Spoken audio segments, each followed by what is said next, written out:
Hey everyone, welcome back to the channel. Today I'm going to show you how to share Coda docs and manage permissions properly so you can collaborate safely while keeping full control of your data.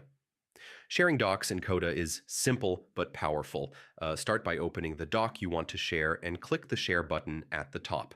From here, you can invite people by email or generate a shareable link.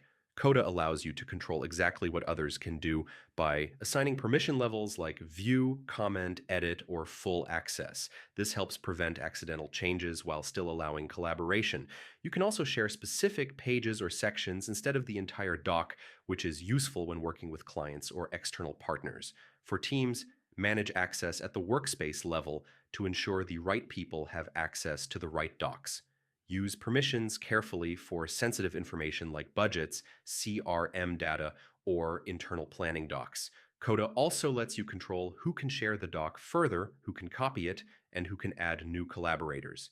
Regularly review your sharing settings, remove inactive users, and update permissions as projects change.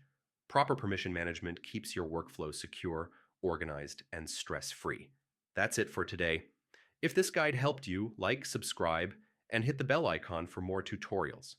Start using Coda's sharing and permission features today and collaborate confidently while keeping your documents fully under control in 2026. Hey